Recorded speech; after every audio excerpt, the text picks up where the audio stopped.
అందరికీ నమస్కారం అండి. ఈనాటి కార్యక్రమానికి విచ్చేసిన పెద్దలు ప్రొఫెసర్ కోదండరామ గారికి, రాజకీయ ధురంధులు ప్రకాష్ గారికి, మా నిర్మాతలకి, మా దర్శకులకి, నాతో నటించిన సహా నటీనటులందరికీ హృదయపూర్వక నమస్కారాలు. ముందుగా వనజీవి రామయ్య పాత్రలో అద్భుతంగా పోషించిన సహోదర సమానుడు మా వెటరన్ యాక్టర్ బ్రహ్మాజీ గారికి అద్భుతంగా చేశారు. ఆయన 500 సినిమాలు చేసినా అయిన ఒక ఎత్తు, ఈ సినిమా ఒక ఎత్తు ఆయనకి. అట్లాగే జానమ్మ పాత్రలో అద్భుతంగా చేశారు ఆవిడ, నాగరాణి గారు. వీరిద్దరికీ నా శుభాకాంక్షలు. చాలా బాగా చేశారండి. చాలా ఎమోషన్ ఉంది. ఎక్కడ కూడా బ్రహ్మాజీ గారి పాత్ర డైలాగ్ మాడ్యులేషన్లో యూత్లో ఉన్నప్పుడు కూడా ఆ సబ్మిసివ్నెస్తోనే ఆ పాత్ర డైలాగ్ మాడ్యులేషన్ చేయడం జరిగింది.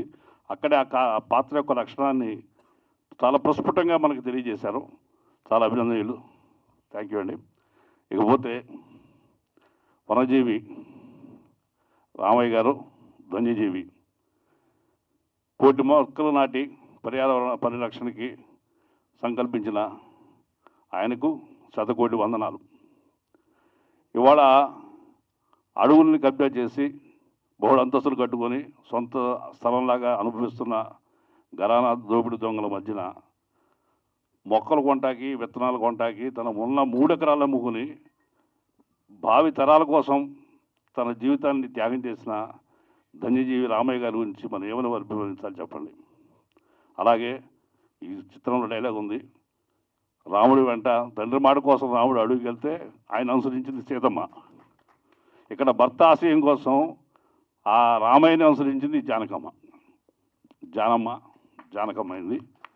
చాలా చాలా బాగుంది కాంబినేషన్. పేర్లు కూడా చూస్తారని అంత చక్కగా కలిసినాయో. అట్లాగే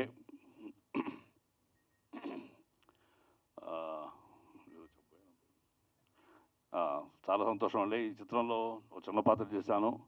వేము గారు చేయమంటే రామయ్య గారి పాత్ర, రామయ్య గారి సినిమా అంటే సామాజిక స్పృహతోటి ఈ సినిమాలో నటిస్తానని చెప్పి వచ్చాను, చేశాను. చాలా సంతోషం. వేము గారు చిన్న పాత్ర అయినా మంచి పాత్ర ఇచ్చారు, చాలా బాగా చూపించారు కూడా, సంతోషం. అలాగే ముఖ్యమైన విషయం చెప్పాలనుకున్నాను, మర్చిపోయాను, చాలా చెప్తాను. Thank you very much.